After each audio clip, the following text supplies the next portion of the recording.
local health study, analyze the relationship between health policy and clinical practice to recognize implications for rural health, and finally, evaluate global evidence-based approaches to rural health workforce development to inform nursing education. Next slide. So this is the most important slide. So if you have a moment, maybe do a screen grab of this slide. You're going to want to scan that QR code and you're going to want to use the code 24VILL to claim credit. And you're going to put that code into eads.com, or you're going to scan the code and you're going to get taken to eads.com, or you can text that information to 828-295-1144. Just make sure that you have that done by April 1st at 5 p.m. That is a hard deadline. Any credit not claimed by April 1st will not be issued after that point. So once you've claimed your credit and we receive the Zoom participant log back in our office, we will confirm attendance and you will be sent an email letting you know that your certificate is available for you to retrieve. That process usually takes about 7 to 10 days post-event. If you have any questions in the meantime, you feel free to reach out to me.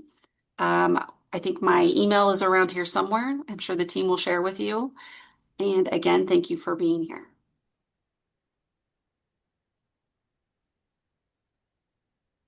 Well, good morning. Afternoon and evening, whatever the case may be. I'm Kimberly Conley. I am the Senior International Officer and the Director of the Office of International Programs. I have the extreme pleasure of working at the University of Kansas Medical Center. So welcome to the 5th Annual Global Perspectives in Nursing. When Dr. Michelle Cochran and I first conceptualized this event, our primary objective was to create a scholarly forum in which nursing colleagues could disseminate knowledge and share professional expertise. We aim to highlight our global partners while presenting diverse perspectives on common health practice and educational challenges faced by nurses and schools of nursing worldwide. Central to this vision was an emphasis on the interconnectedness of the global nursing community and the professional relationships that transcend geographic and cultural boundaries. Nurse educators and practitioners across the world share a common professional ethos. Nursing is fundamentally a vocation rooted in service with compassion and commitment to individuals, families, and communities at the core of the discipline. These shared values unite nurses globally, regardless of practice setting or context.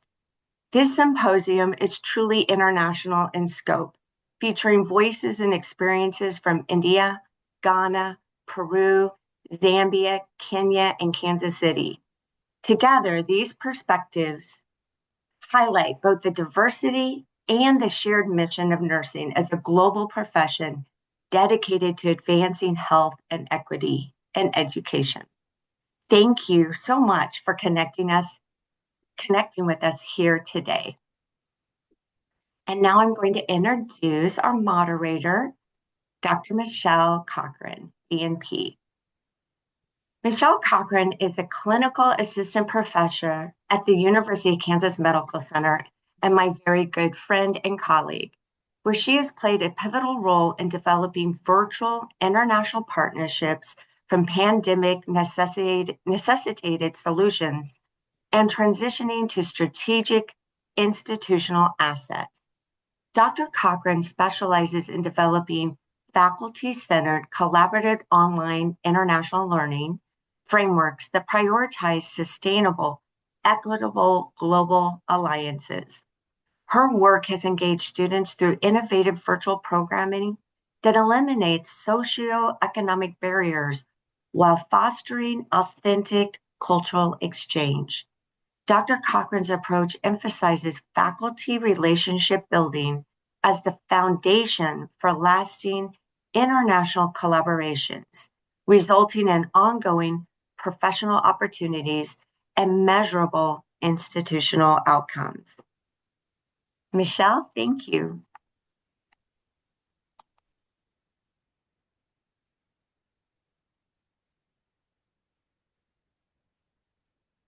Hello, everyone. I'm so excited. This is one of my most energizing and special days is when we all get together as friends and share our knowledge.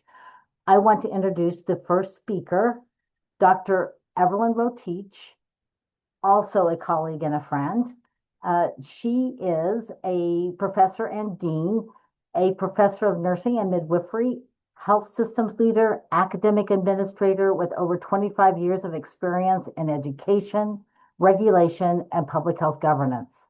She currently serves as associate professor and dean at the University of Eldoret, where she has led the establishment and accreditation of health science programs and strengthened clinical and international partnerships. She previously served as county executive committee member for health services at the county government of Wasingishu, overseeing the health systems reform, maternal health improvements, and financing expansion. Professor Rotich has also served as chairperson of the Nursing Council of Kenya and is head of midwives team at the International Conference of Midwives. Her work focuses on midwifery leadership, health systems, strengthening respectful maternity care, and policy reform at national and global levels. Each of our speakers will speak for 10 minutes. We will hold questions until at the end when they all have completed. So I now introduce to you Dr. Evelyn Rotich. Thank you Go very ahead, much, Evelyn. Michelle. I'm always happy to present at the roundtable discussion.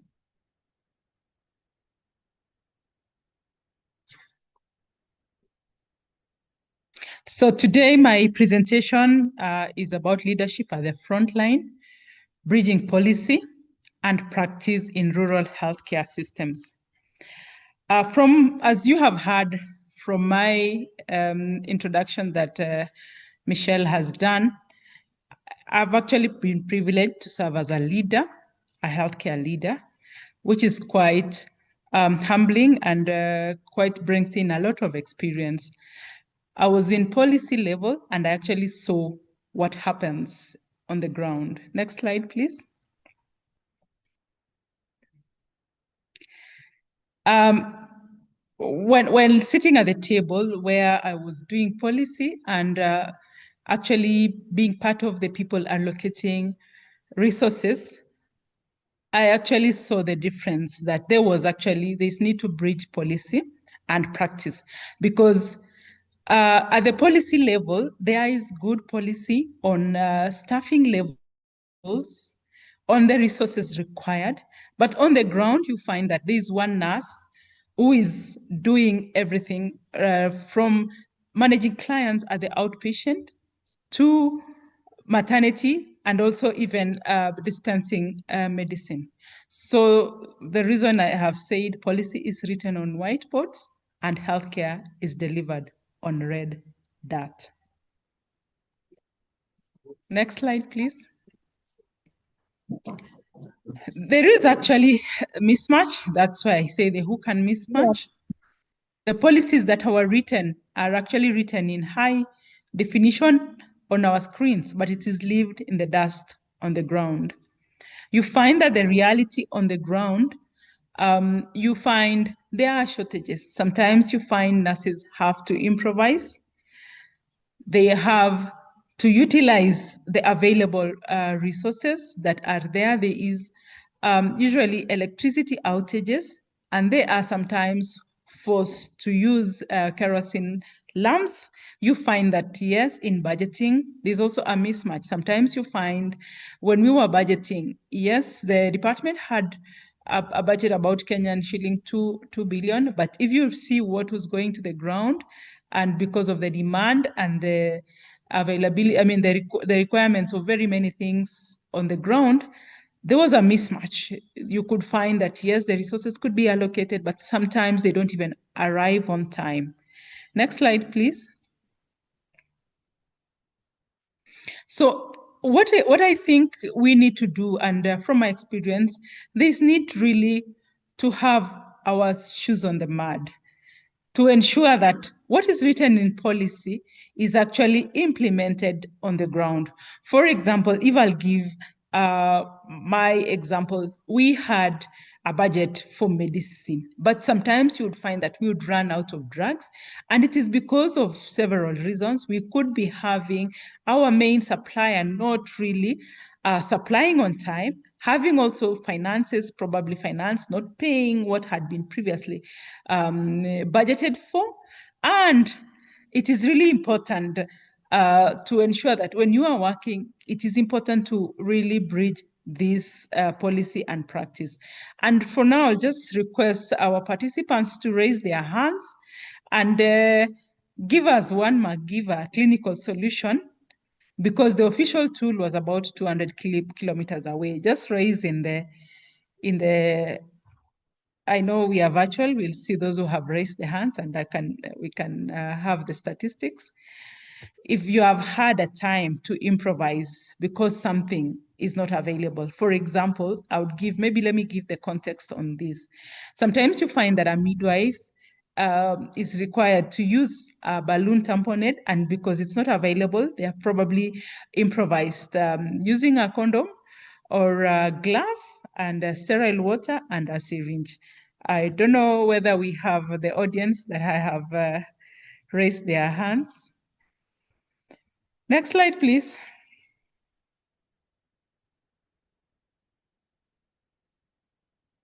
So the disconnect is policy is written in quiet offices, but practice happens in loud, dusty clinics. In rural systems, standard operating procedures often meet and standardized realities. There is sometimes lack of power, sometimes there's a transport problem, or there's staff shortage. You find that a nurse would be stuck in an ambulance because they cannot reach the healthcare facility when referring a patient. So these are the realities on the ground. And the key message here is that leadership at the front line isn't just about following rules, it's about translation. And this has helped me now being the dean at the School of Health Sciences. We are developing programs that are actually quite competency-based, so that we are able to have critical thinkers, nurses who are critical thinkers, who are able to collaborate and work with the multidisciplinary teams, and also who are able to problem solve. Next slide, please. And from the reality, when I was the county executive, I was running facilities from the rural facilities to the ones in the cities. And actually what worked in a city hospital may not have worked in the village hospital. And what I learned, even during the COVID-19 pandemic, it was very important to work with the communities. We worked with religious leaders, we worked with the village elders, we worked with community health promoters, and that is how we were able to really ensure that the interventions that had been brought or were effective in mitigating COVID-19 were taken in. So you cannot lead a system you haven't walked through. Next slide, please.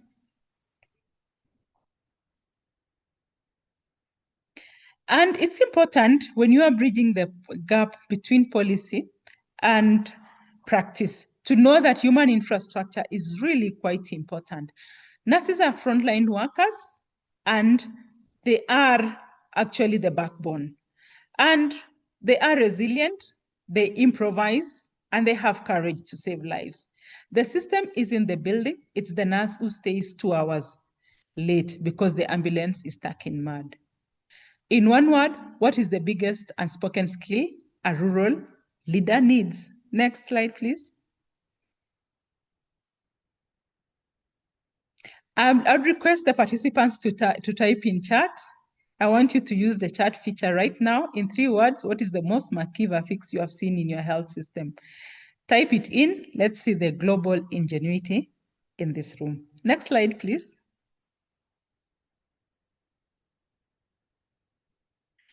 So as I mentioned earlier, it's important to build trust, resilience, and you work with the community because they are the core. I don't know whether you can zoom a bit. You have the core. They are the core the community. So if the community doesn't trust the clinic, the policy doesn't matter. So it's important to be transparent. When supplies run out, explain why. I remember when I was the CEC, sometimes it was very difficult to explain why we have run out of medication and yet there is a budget. But it is important to actually explain on the bureaucratic processes involved sometimes when you make orders and then you don't get the full order that you have made. So it's really important to communicate with the community. And the result is a resilient system where the community protects its own health assets. And trust drives uptake. Listen before leading. And if the community doesn't own the clinic will fail. Next slide, please. So you can see, I have here the graph that shows the statistics. We usually talk about key performance indicators. Knowing that it's very important to know that a 5% increase in maternal visit represents actual women who had to cross a river to get to the clinic. That woman who had to get someone to take care of their baby so that they could come to the clinic for some service. So it's important for us to make data decision, data-led decision making. So use data to tell stories that move bureaucrats to provide better support. Once we have that data that we are having, we can advocate for better roads, for electricity, for water connection, because every number equals a person and leadership must humanize the data. Next slide, please. So for how do we scale the resilience?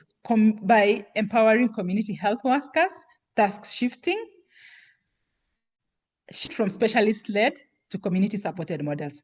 Next slide, please. Next slide. So what I will encourage us is to be a bilingual leader. That is, having frontline leadership is a bilingual role. So you speak the bureaucrat to the ministry and compassion to the community. In short, translating policy into practice. And when you're speaking KPIs, key performance indicators, you also speak about humanity. Next slide, please. Probably the last question is, what is the biggest barrier to policy implementation? I'll request again a response in the chat. Final I'm sorry, slide. Evelyn, we're going to have slide. to I'm move finished. on Yeah, the final. to Okay. our next Thank you. speaker, and we will have questions at the end and can finish up this really important topic. Thank you so much. Michelle?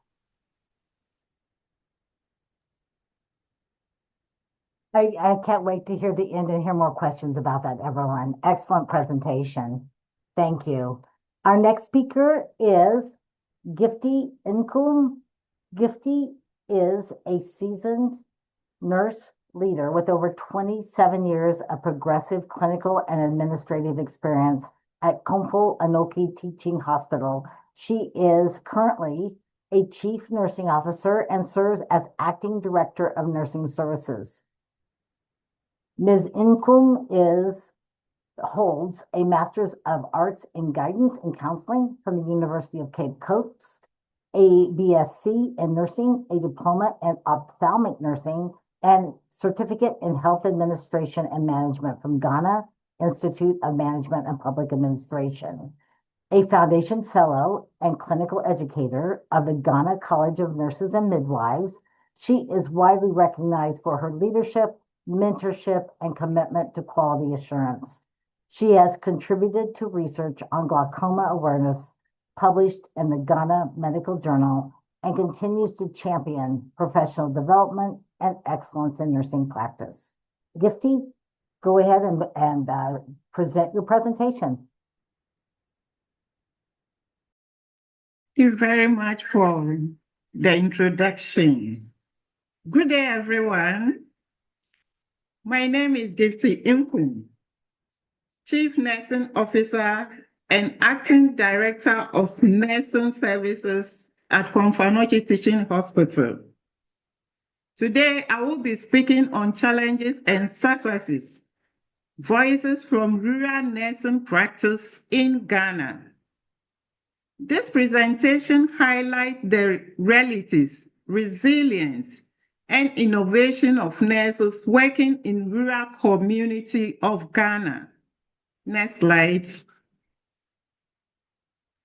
Ghana has a population of about 30.8 million people, and importantly, about half live in rural areas. In many of these communities, nurses are the primary and sometimes the only healthcare providers. This means they handle everything from maternal care to emergency cases. Case delivery is often community-based, which means nurses are giving the healthcare services right in the community, and they are culturally sensitive, requiring nurses to adapt their practices to local beliefs and available resources. Despite limited infrastructure, they continue to provide essential care. Next slide, please. The voices of rural nurses are extremely important because they are on the front line of healthcare delivery. They understand the rare challenges patients face in the community and often develop practical, context-specific solutions. So listening to rural nurses, in fact, will help policymakers and health workers and health leaders design better systems that truly reflect community needs. Next slide, please. Of course, our rural nurses face numerous challenges. First, there are a shortage of medical supplies, equipment, and essential medications which limit the quality of care. Infrastructure is also another issue. Unreliable electricity and water supply can sometimes disrupt service delivery. Access to continued professional development to our nurses in these areas is also an issue. Additionally, there's a high patient workload, often leading to stress and burnout. Poor road network is also a factor, especially transferring patients in emergencies. And sometimes patients and their families also refuse referrals, further complicating care. Next slide. Cultural beliefs and social practices also influence healthcare delivery. Some patients, of course, will prefer traditional remedies and therefore delay seeking medical care. Language barriers may exist in the community, especially in diverse communities with different people and different languages. Nurses must therefore build strong and trust in the community to provide effective care. Next slide, please. Despite these challenges, rural nurses in Ghana remain highly motivated. Many are driven by a strong desire to serve underserved population and give back to their communities where they come from. They find personal fulfillment in seeing patients recover and communities thriving. Their work is guided by compassion, purpose, and commitment to give back to the society. Next slide, please. Rural nurses have developed innovative solutions to overcome challenges. They conduct community outreaches and health education, helping prevent diseases before they occur. In areas where they don't have electricity, they organize themselves and get solar-powered equipment in use to maintain essential cares. They also use mobile technologies such as WhatsApp to consult specialists in urban centers, improving patient care. Next slide, please. At the national level, systems have also been introduced to support rural nursing in Ghana. The National Ambulance Service also provides at least one ambulance per constituency, improving emergency response. Drone services like Zipline deliver critical supplies such as blood, vaccines, and medications to remote areas. In places where ambulances are not even available, nurses in the rural areas are able to collaborate with local transport providers to ensure patients who need higher care are moved quickly to these facilities. Next slide, please. The community-based health planning and services, which we usually call CHIPS in our country, has significantly improved access to healthcare in the sense that they are giving the healthcare right in the community. And in fact, we have about 6,500 spread across the country, serving about 5,000 people in a community.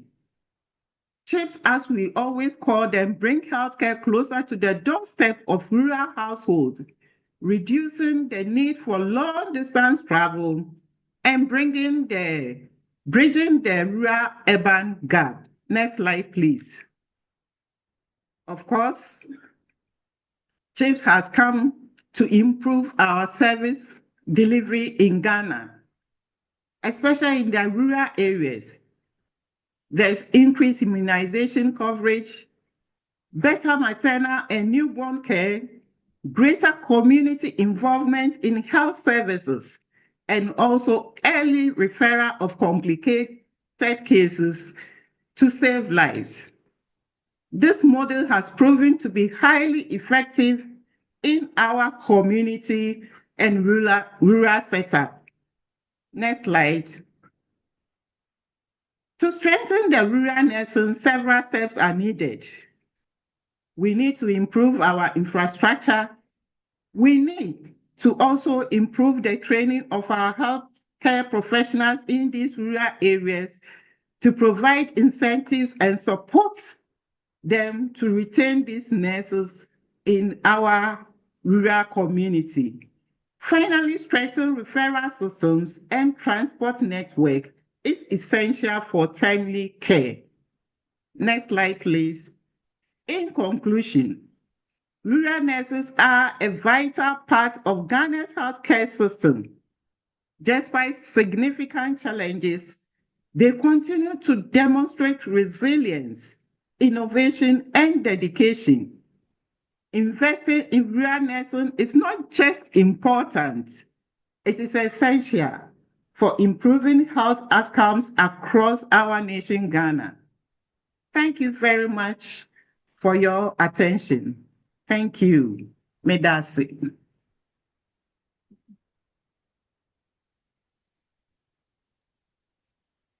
Thank you so much for that excellent presentation. I love this takes me globally when I'm thinking of problems, and I love the ingenuity and innovation. It's very inspiring. Thank you. Our next speaker is Laura Altobila. She has worked internationally for over 35 years in programs, evaluation, policy, research and development, and advocacy in maternal, neonatal, child health and nutrition, health system strengthening, community participation in health, and social and behavior change. She has a BSN from the University of Missouri, Columbia, specializes in obstetrics and gynecology. After the Peace Corps service, Laura earned a Master's of Public Health, specialized in international health, and a Doctor of Public Health, specialized in global maternal and child health. She earned these at the Johns Hopkins University Bloomberg School of Public Health in Baltimore and has also completed a postdoctoral fellowship. She was the Peru country director for the international nonprofit Future Generations of University for 15 years. Laura was the director of the Masters of Public Health program at Cayetano Heredia University in Peru and was principal professor. She has consulted for World Bank, IDP, USA, UNICEF, the WHO, DFID, and others. Welcome, Laura. We're looking forward to your presentation. Hello, everybody. Good morning, good afternoon. I'm Laura Altobelli. Thank you to the Roundtable organizers at the University of Kansas Medical Center for the kind invitation. I'm very honored to be part of this panel and share it with distinguished colleagues from around the globe. I will be presenting a teaching methodology for community health workers called Sharing Histories, and a study we conducted to test its effectiveness on maternal behavior and child outcomes. Next, please. Next slide. I'll be presenting this cluster randomized trial that we used to test the sharing histories. Next slide, please. The main message for this presentation is that female community health worker training based on memories of their own childbearing experiences has better results than conventional CHW training methods. And I'll mention that trust has a big part of this, developing trust between nurses, community health workers, and mothers in the field. As mentioned by my colleagues in their previous presentations. Next, please. What I like to present is to describe this innovative method for community health worker training, describe the project within which the teaching method research was embedded, about the research design, and some research results on child growth. Next, please. The training method called Sharing Histories. Can we come down? The assumption behind the training methodology is that empowerment is a key element for mothers' capacity building and health behavior change. Next, please. The background of this method is that it was first discovered in Afghanistan by the founder of Future Generations that I work for. In 2005, working with rural women, it just discovered that this method works and did a field trial. Next. Then it was tested in India, and then we adapted and tested the method with a small cluster randomized control trial in rural Peru and Cusco region with 28 indigenous Andean communities and 75 female health workers. And then next, and then we did a larger cluster randomized control trial in Huánuco, Peru, which I will be presenting today. Next slide. The process of the training method is that community health workers share stories of her own pregnancy, childbirth, etc. The community health worker loses fear of expressing herself because she's the only one who knows what she experienced. So she has no fear in talking about that. And because she's able to speak in front of a group, she learns to speak and she improves her self-esteem and she becomes empowered. The community health worker is then motivated by her new learning and her empowerment to improve her own health care. And then she's more able to share practices with other women and more convincingly with other women in the community because it's based on experience. Next slide. There are underlying theories and empirical research that I found in the literature to explain how this might work. First, there's narrative communication to teach, which was a review of the literature by 2 researchers. And they found 5 types of stories that are used to communicate and do health education. There are official stories that people make up, invented stories, culturally common stories. And the two types of stories that are relevant to sharing histories is the first-hand experiential stories of one's own experiences, and second-hand experiential stories, which are hearing someone else's stories being told. And these telling stories, narration of stories, is best when the narrator is from the same cultural background as the learner. Next, please. Next click. Click. Yeah.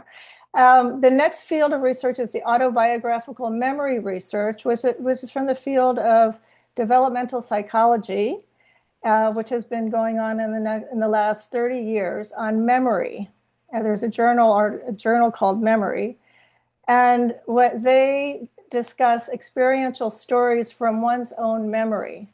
And they found that there's 3 functions of memory recall. 2 are relevant to sharing histories. One is a social function, which has to do with bonding and trust between women and between nurses and community health workers. It's a social function to build this trust relationship, which is important for learning, and the directive function, which is an effect on future behavior. Then there's a self function, which is what everyone uses for memory. And then the third type of theory, next, click, please, is neurological research, where it has been found by neurologists that brain neurons that hold memories are actually physically consolidated, that you can see in a microscope, when they're stimulated and when new information is added to that memory. So that learning becomes stronger and more likely to be consolidated in the brain. Next, please. There's a theory of change for the effect of sharing histories on women's empowerment that you could go back and look at, but it starts with the origin of memory, where community health workers in a group share their experiences during their own pregnancies, birth and postpartum newborn, with their newborns, with breastfeeding, complementary feeding, infant diarrhea, and pneumonia. And then there are different mechanisms in the literature through which memories are recalled, the source of the memory, type of memory, function of memory.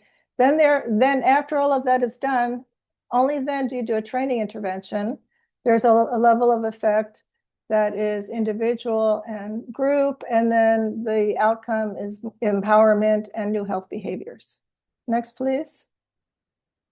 So to go to the next point, the embedded research within a health promotion model, linking government services with communities, is how we tested this. There are 2 major components: human resources to promote health and a modular training program. Next, please. Human resources were people from the health system, mostly nurses and other mid-level health workers from primary healthcare services, specifically a trainer. And from the community, there was a female community health worker and community supervisor who was supported by the municipality. Next, please. So the primary healthcare staff served as the community health worker trainers. These were usually nurses, sometimes midwives or nutritionists, and they were selected and trained in the use of training manuals. They were responsible for the training in their own facility, and they were accredited. Next, please. The community supervisor was a completely new cadre of personnel, which was a whole nother presentation, which is an experienced community health worker from the area who's competitively selected, who has 5 or more years of experience, who receives a stipend for maybe half-time work. And each community supervisor is in charge of 15 to 20 female community health workers. And these are the link between the facility and the community. Next, please. And then the most important one here is the actual community health worker. And it was very important to develop the roles of the community health worker, what she was to do, how she was to do it, and with what. So for each function, there were tasks, and for each task, there was a instrument that was provided and validated for this. Next, please. Next slide. So the modular training program includes 4 components. The first and most important component was the educational methods, especially the sharing histories method that was used. The second component was flip charts that were provided for use in the community from community health workers and in the health services. There were training manuals and there were instruments and formats. Next, please. The flip charts, there were 7 flip charts, 1 on each of the main topics, and the messages, and each of these is a flip chart cover, and each one had 10 to 15 images included into it with evidence-based practices during the first 1,000 days. Laura, Next, I'm please. sorry to interrupt. This is so interesting. We are a little over your time, so I'm going to have to, we'll wait till the end to add more information on this amazing topic. Okay, thank you. Thank you. Michelle? This was such an excellent presentation. Thank you so much, Laura. I'm looking forward to seeing the rest of this presentation and engaging in the questions in the audience as well. Our next panelist is from Zambia. Future is one of the nurses that has visited KU and has spent some time with us. Future Insanji is a qualified professional nurse with 14 years work experience working at Zambia Italian Orthopedic Hospital at St. John Paul II. Future is skilled in providing specialized care in orthopedic trauma, pediatrics, palliative care, and clinical and critical nursing. He is a member of IOTC ATI. In April of 2025, he was the first IOTC ATI Nurse Fellow.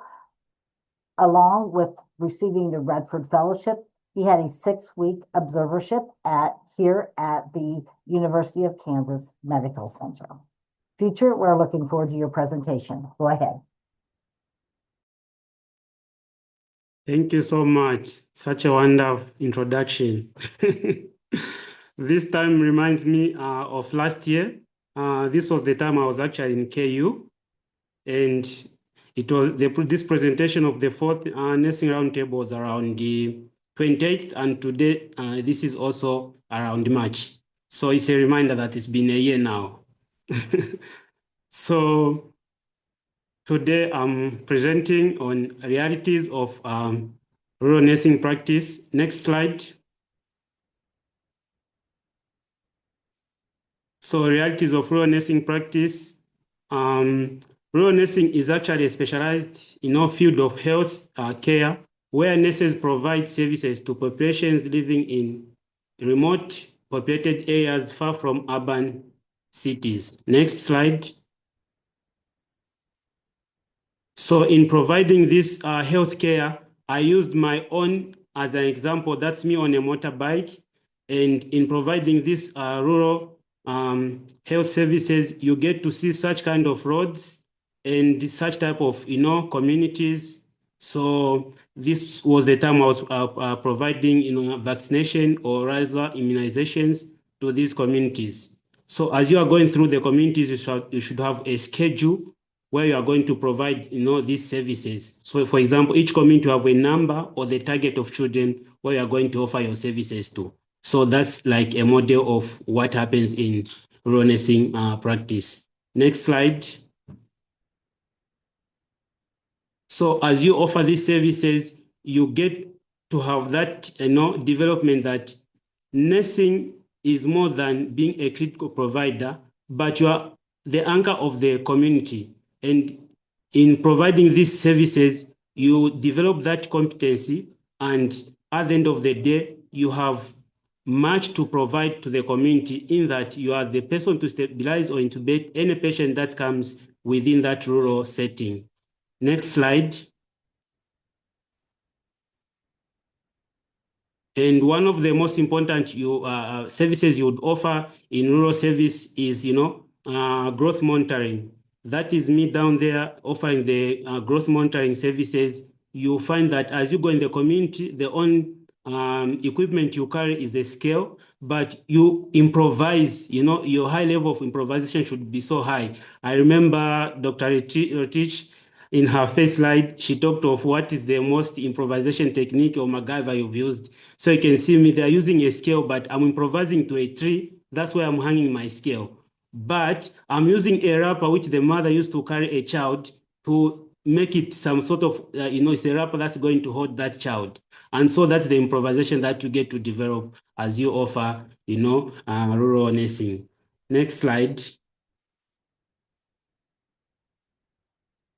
So one of the challenges also in providing services to these communities, they are so located in remote areas, and that's the kind of infrastructure you get to see these communities. But in providing these services, you note that there's a lot of, distance barrier. You have to go, you have to follow them. If you don't follow them, they have, difficulties in them following you to the clinic. So there's challenges in terms of transportation, sometimes no internet, also lack of essential drugs. So sometimes also few people managing these clinics. So this is usually what happens, in communities, as my topic states, realities of, rural nursing. Next slide. And you get to develop that feeling. You can see from my picture, that was me who was offering that services. The community would come, and then you should have some community volunteer to help you sort out these the files that you came with, or the children. And those are my one of the things that I carry to services. And so in providing these services, you develop that kind of generality. You are the only one who should offer these critical services to the patient. So in rural practice, you make critical decisions in providing these services. And so in the long run, you develop that skill to offer any type of care, because you are almost the jack of all trades. Next slide, please. And so you also get to develop that combination of professionalism and the personal relationship with the community, because the people that you offer this care to are for example, the village headman, the chief, or maybe you're offering care or delivering services to to a pregnant of your own friend. So in the community, you get to be attached to the community where you're offering that services to. And so you get to develop the lasting relationships that are built. And then also emotions increase. Imagine if you have a death, you also as a health provider, you are also the person who also attend, that kind of funerals. It's different from the seat where maybe sometimes you attend to a patient that you don't know. But in rural setting, you're actually living with these communities. And so you have to be with them even in any sympathy or any sympathetic arrangement, or in short funeral arrangement. So you have to be with the community also as you provide these services. Next slide. And so talking of the improvisation, like the one I gave in the last picture, this is the kind of health center where I once worked. And in this rural setting, you quite have that scarce of any equipment to use. And so you should have that improvisation ability. So in rural nursing practice, it requires one to use what is available. For example, if you are suturing and you don't have a needle, you should use an artery. If you are delivering, for example, and you don't have maybe a cutting scissors, you clamp using any artery that you have, and you cut the cord, for example, using a surgical blade, whatever you get to use. Next slide. And so also you offer services such as under 5. This was me, like my topic, realities of nursing. So I'm using examples of what I use, for example. So in each village that you use, for example, you can see there's a village, there's a month from 0 to 11 as your target, 12 to 23, and 24 to 54. So you have a target in each community where you are going to offer those services, to children within those ranges of months, and you have to be guided with your target. And so in offering these services, you should have that high skill of offering any services, be it weight monitoring, under 5, delivering, or offering any medical services to the community. Next slide. And so that is my team where I work from. Next slide.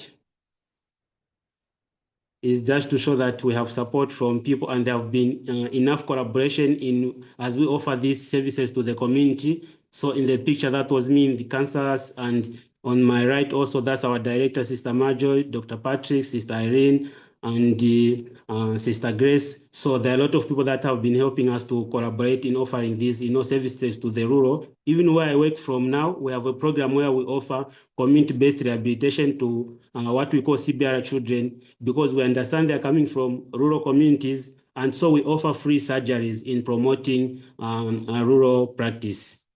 Next slide. That's the hospital I work from and when I was in Kansas. Next slide. And so, as we work towards, voices from rural nursing practice, I would end to say, rural nurses do not complain about what they lack, but focus on what can be done to better the health of the community and in rural nursing. And so, therefore, as we work towards the future of healthcare, let us listen to these voices from rural nursing practice because it is essential to our global health collaboration. Thank you. Excellent job, Future.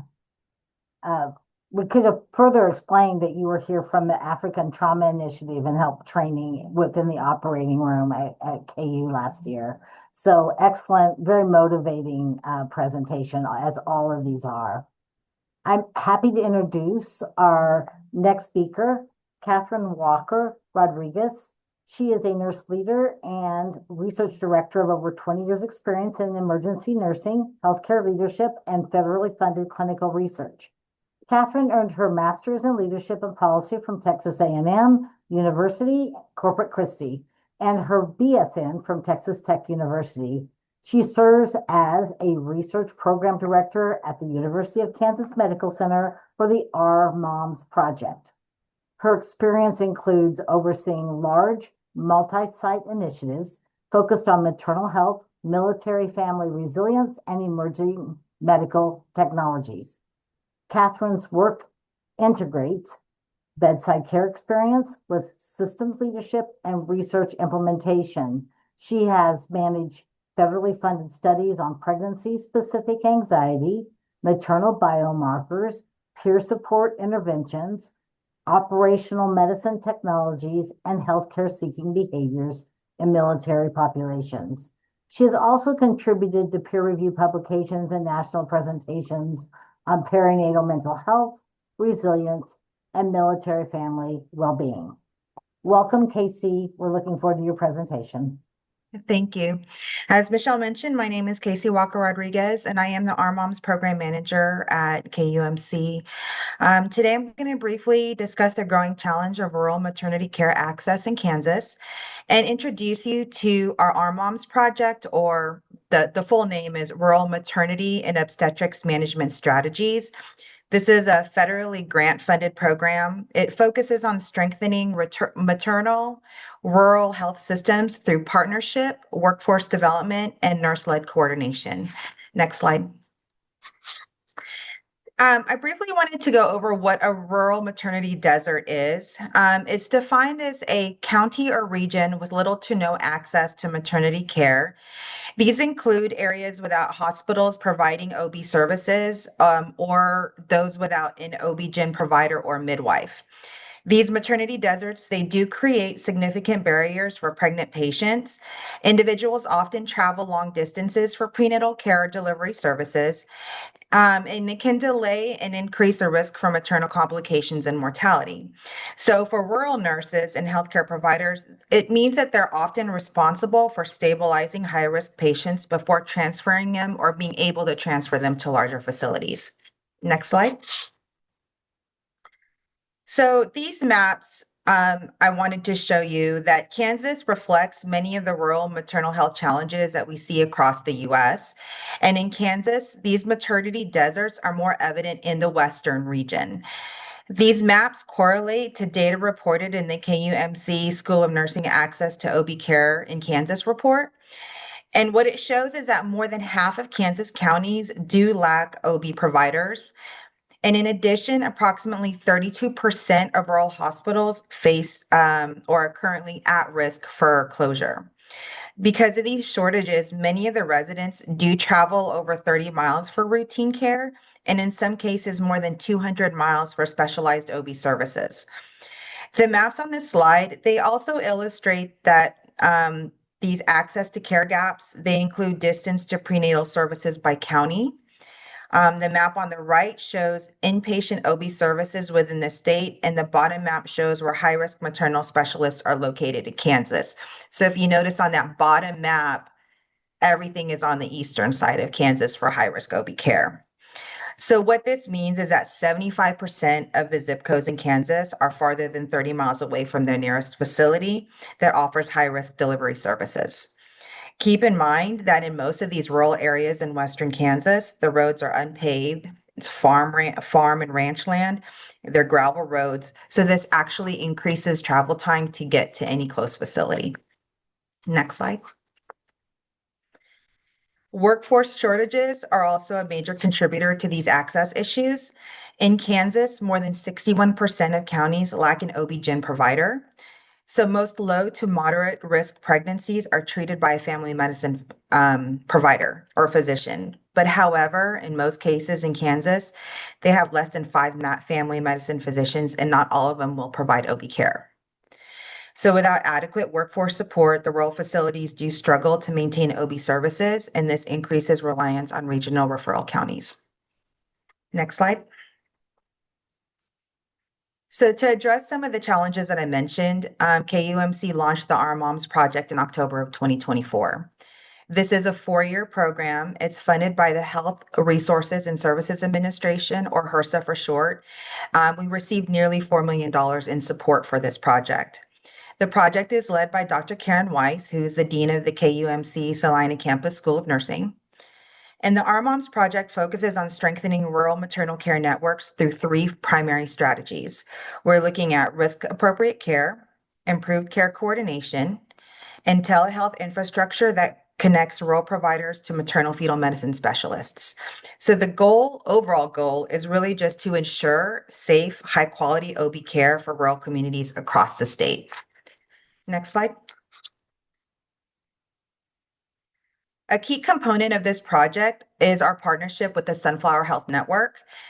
And this network was chosen because they primarily serve the northern and western Kansas, state of Kansas, and they include 25 critical access hospitals. They have 21 rural health clinics and 2 federally qualified health centers. And currently, 9 of their hospitals provide OB services and 13 clinics offer prenatal care. Of those facilities, we have 5 hospitals within the Sunflower Health Network who chose to actively participate in our project. With plans, we plan to expand to other hospitals within the network. We call those 5 currently, they're called the Sunflower Our Moms Network. And this collaboration, the structure allows for like multiple facilities to work together to improve that access across the region because they're all within one network. The primary counties that we chose for this project were chosen because they're adversely affected by persistent poverty and access to maternal care.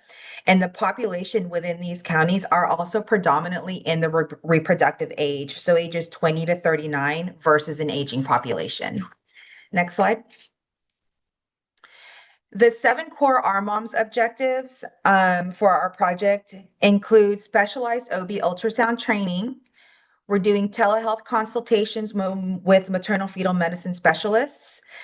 We are offering an emergency OB training for nurses, physicians, and medics, which includes offering ALSO and BLSO certification courses, which for acute care would be similar to ACLS and like a BLS CPR class, but this is for obstetric specific.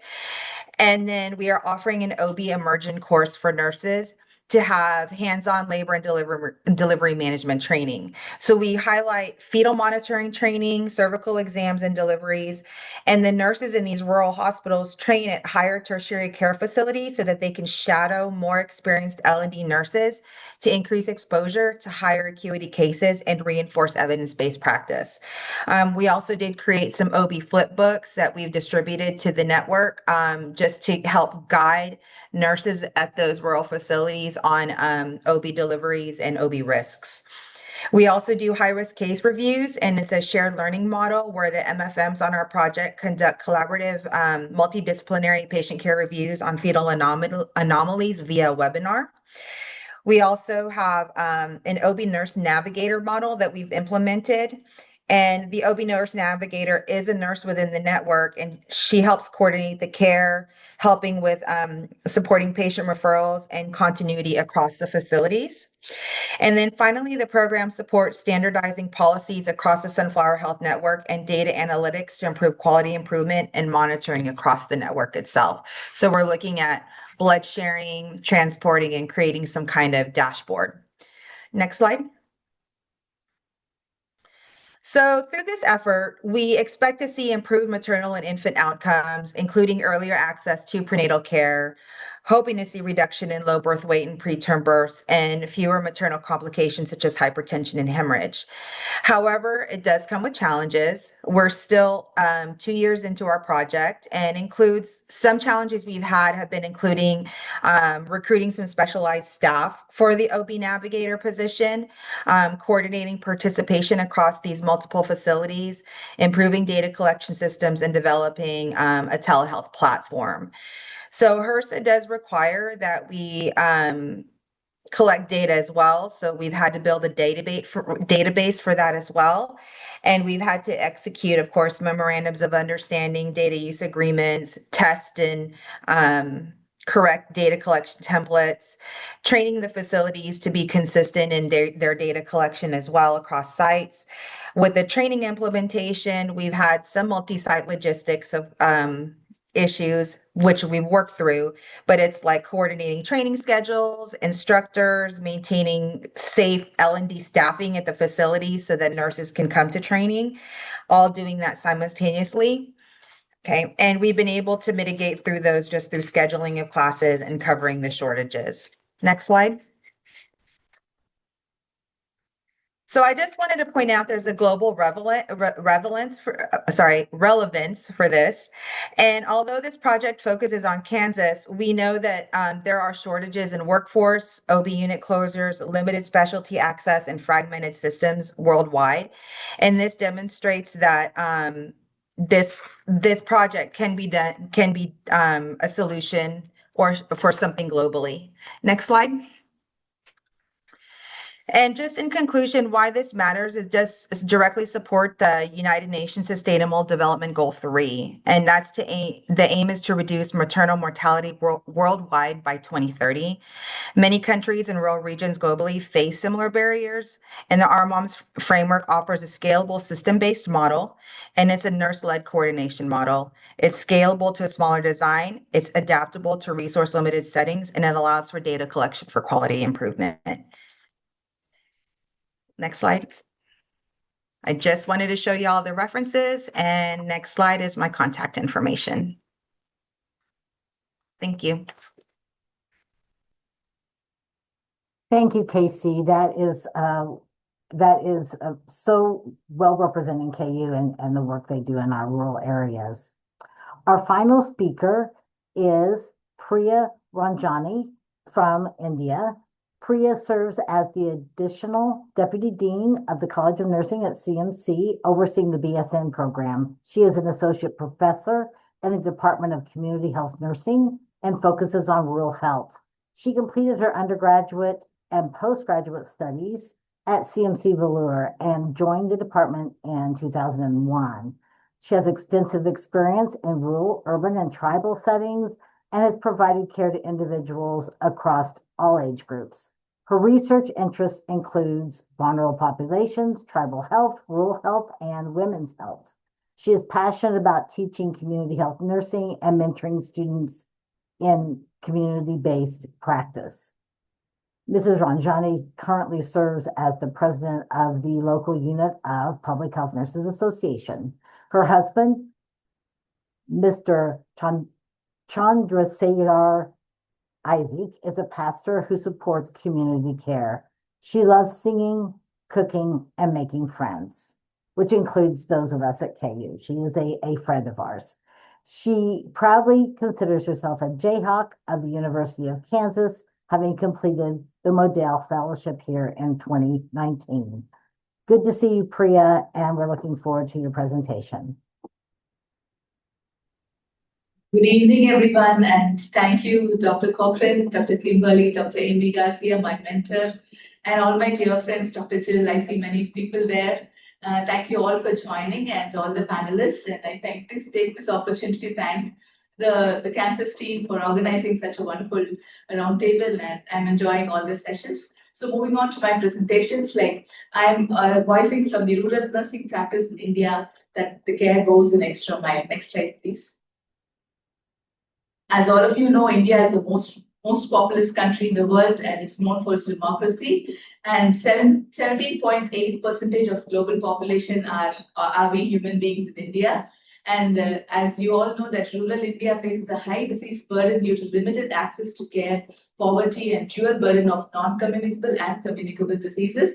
That's where we are in India. We belong to the state of Tamil Nadu, and the small part on the right, the yellow one on the small map, is Vellore, where we come from. Next slide, please. I work in Christian Medical College, which is started by Dr. Ida Sophia Scudder from the United States. She started this institution in 1900 with 1 bed, and now it's 3,007 beds quaternary hospital. And our mission is education, service, and research. Next slide, please. And in 1906, community work started in India, mainly in CMC, and we serve about 120,000 population in 3 big rural blocks, which makes it 320,000 population and the urban city. And our overall catchment area of people is more than 1 million, and our colleges of medicine, nursing, and allied health focuses on rural community development. Next slide, please. So this is a department where I work, and this is the model I'm going to talk about today, which is called CONCH, College of Nursing Community Health. This is the roadmap of how we started our community health in our institution in 1906, and in 1987, this model emerged. Next slide, please.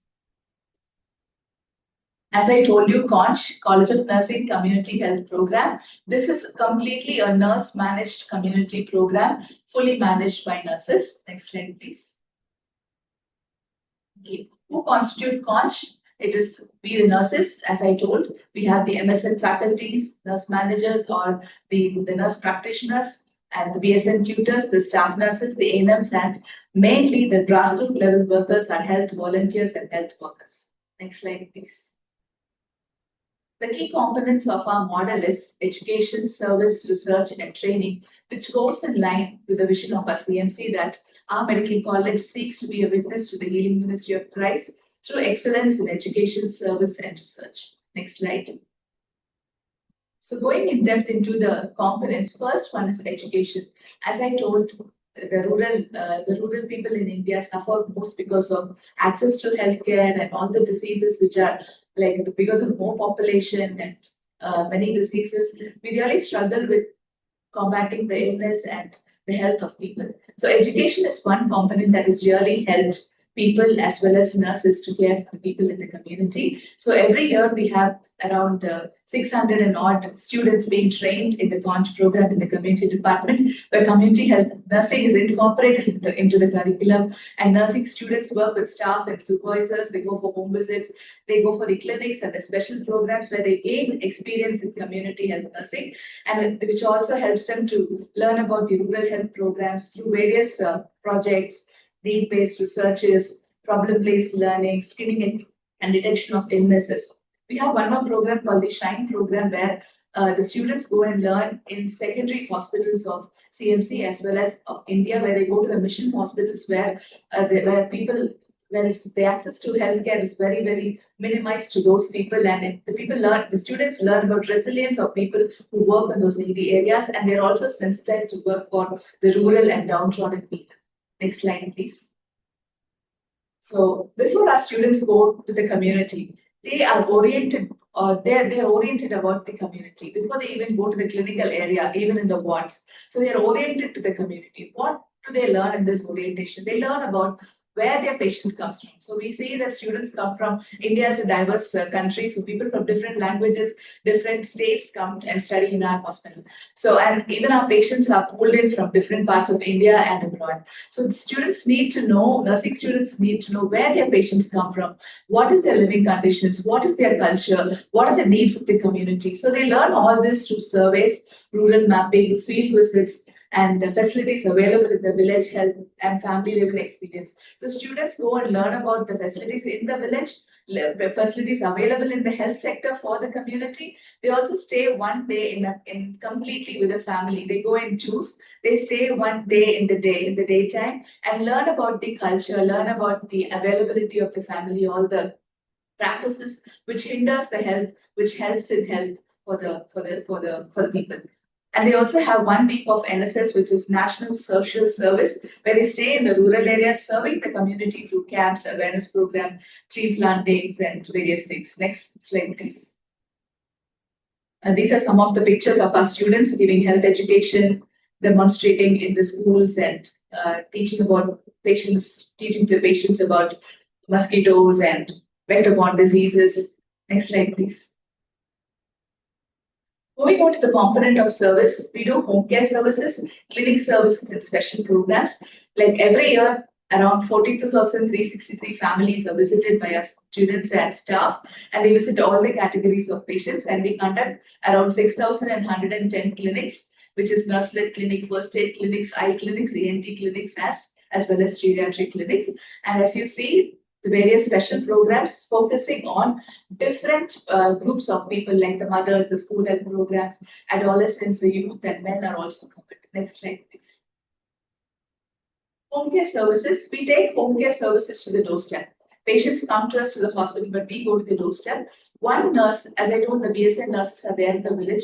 They cover about 3,000 to 4,000 population. And they cover all the age group people, and holistic care is given considering the family as a unit. They may be able to go to visit a client, but when they see the other clients in the home, the care extends there, nursing care extends there. And we have a family folder system which ensures continuity of care and proper documentation of care so that we are documented as well as care is continued. And families are assessed, educated, and trained for home care of chronically ill. So you can see that there are some homes which are on the streets, some homes which are under the tree, and some homes are homes. Next slide, please. So the nursing the clinic service model is 3-tier: primary, secondary, and tertiary care services. The primary care services, nurse-led clinics, and home care services are there. When patients are referred to secondary care centers, like we have secondary hospitals of CMC, the LCSU, CHAD, and JUSA, and also the outreach clinic. So even if patients are not able to be treated there or they need higher end care, they're sent to the tertiary care services in CMC as well as the government sector for their care. We also have a partnering hospital. Next slide, please. And in the nurse-led clinics, we use standing orders which are well crafted, and clients across the age groups are seen. And we have scheduled the clinics in such a way that every day in every area, we have 25 villages in the Conch model, and every village has first aid clinics every day. And in a big village, we have clinics nurse-run clinics every 2 weeks. And in smaller villages, we have it once a month. And the nurse practitioners are the MSN faculty and the tutors who are the providers. And the clients are referred to, as I said, to different areas according to the need. And we collaborate with the government sector for caring for our patients, for vaccination, and for vaccination and for getting primary care. Next slide, please. So we collaborate with different sectors, like the government departments. We collaborate with our own hospital, with the secondary hospitals, with the government health services, like the TB control programs, NCD control program, leprosy control program. We have different wings where we coordinate and send our patients to get free accessibility, the free drugs which are available, as we have social medicine in India, which really helps that our patients are taken care. We also collaborate with the voluntary agencies like the World's Trust, Navajeevan Seva Mandal, the RISE, and the elderly homes, where we refer our clients who are in need socially as well as physically. Next slide, please. And various camps are conducted collaborating with a team of doctors from our institution, like ophthalmology, ENT, dermatology. Whenever we have a clinic, we have a camp, we collaborate with all the different departments. We gather together and we conduct camps once in a month in different areas, which is out of our scope, out of our 25 villages. So you can see health camp for physically disadvantaged and blood donation camps and other camps. Next slide, please. We also have, next slide. We also have other camps for industrial workers. In and around Vellore, we have a lot of industries where they call us to conduct camps for all the industrial workers every year, and we take it in rotation. And we have women's health camp being conducted and awareness walks. School children are focused and school health camps are conducted. Education drives are conducted in the places where people gather. In the last picture, you can see on the left, the picture which is down, where people are sitting outside. That is the place where people gather and they work. They work in the field. So we go to the field and teach the people in the place where they've gathered. You can see a nurse having the breast model and teaching about self-breast examination for women. There are some men too there. They also need to know to take care of women. Next slide, please. So we also train our health workers. As I told, our health workers are our grassroots level workers. One from the community can definitely change the lives of their own community. So there'll be patients, there'll be old grandmas, there'll be adolescent girls, there'll be some married women who would like to be the health worker. So we train them starting from how to assess a small malnutrition to how to give BLS. So all those trainings are strategically planned and given in local language. So they are really a part of us, and they are so much instrumental in bringing down our maternal mortality rate and infant mortality rate. Next slide, please. So we have geriatric clubs in 5 of our villages, and we have 80 and odd geriatric members who come and gather every day for 5 days in a week, from Monday through Friday. And they gather, they come, they talk, they play, they exercise, they have a small snack, they share. So much of burden they have, they come and share there and they go back happily home. So when we give leave on some special days or some days, they really get worried not coming back to the geriatric clubs. So this really serves as a place where they come and get together. Their health is also taken care. Next slide. Priya, thank you so much. Your photos make the whole presentation just such like eye candy. Like it's so beautiful. I took so many pictures while you were presenting. At this point, we're going to actually switch to questions for our presenters. And because we're a little short on time, I would like to pose just kind of a general question that I would like each of our panelists to answer. So I'd like you to either share one final thought, you have 1 minute, one final thought, or one takeaway from today from listening to each other. Okay, so a final thought or one takeaway from listening to each other. And I'm going to start with Miss Gifty, please. Hello. Thank you very much. It's been so insightful to hear this presentation. I personally have also learned from other rural practices in other countries as my partners also did their submission. One thing I really liked is where specialist care are even sent to the community. In fact, we also do same here because of time factor. We couldn't capture all of them, but I'm so excited that our people in the community are also not left out, but health services are also reaching them. Thank you very much for this organization of this CPD. I do appreciate. Thank you. Thank you. Thank you, Gifty. I mean, yes.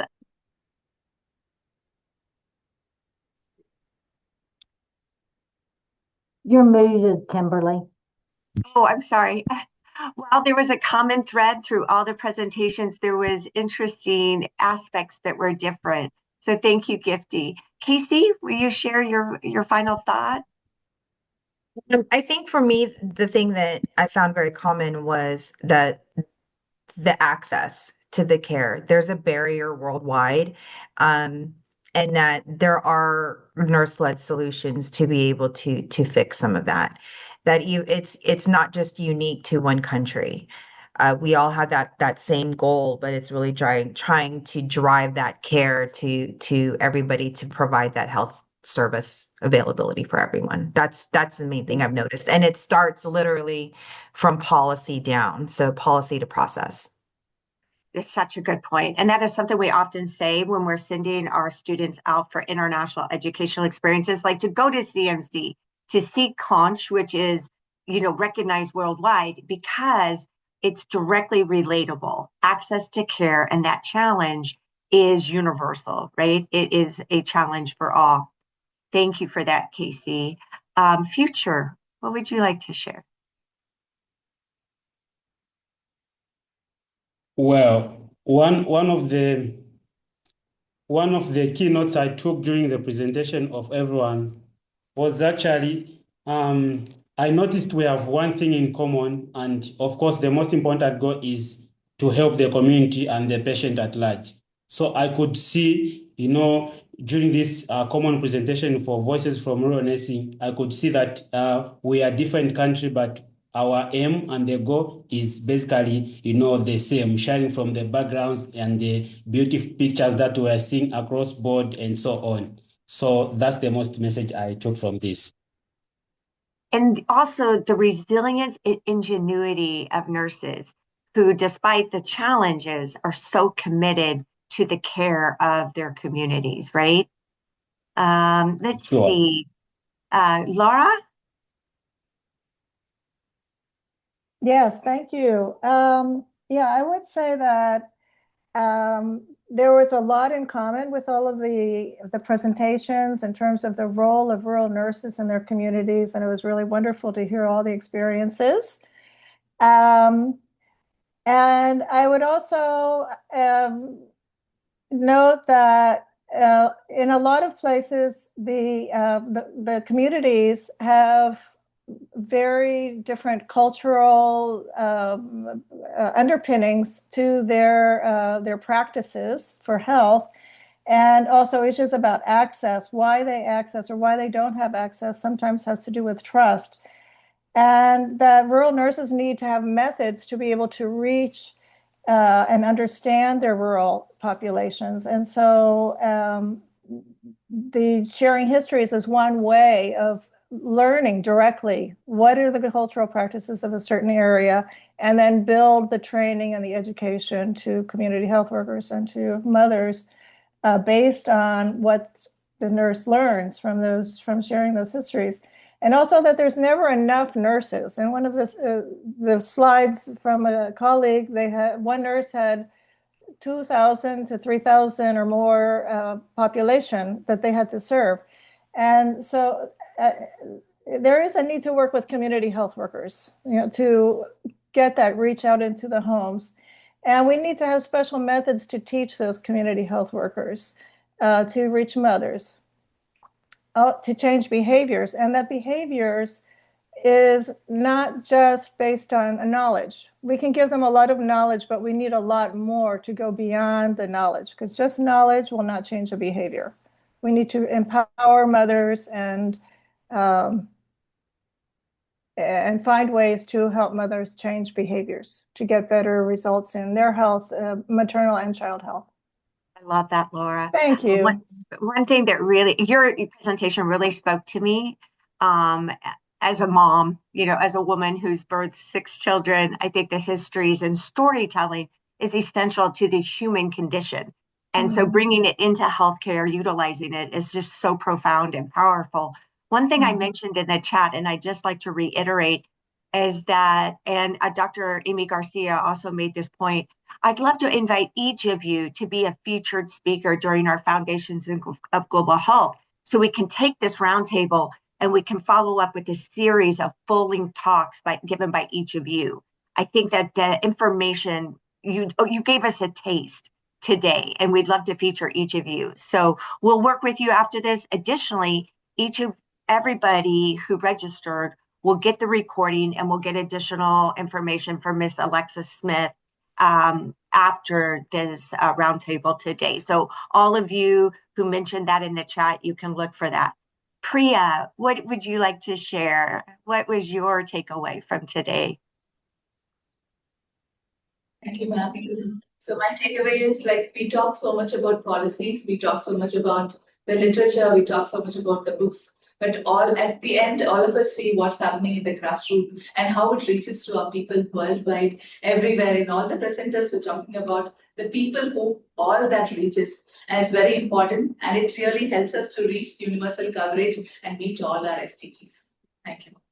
Yeah, so it goes from textbook to people, right? The real emphasis is on the individuals. And I also love the emphasis in your presentation on the students.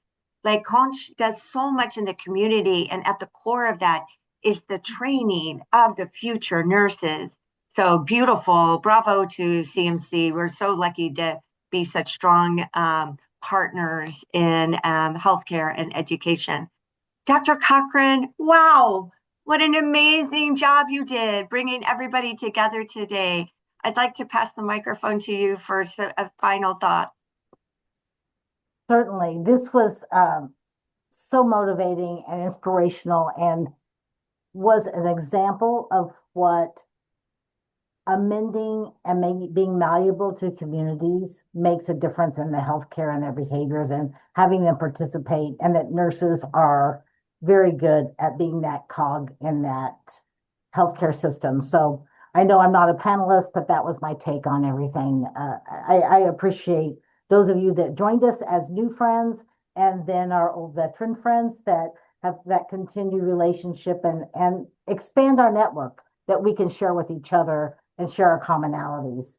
So we do have here that in the chat, if the audience would give us a takeaway that you will tell one thing to your colleagues about today's program.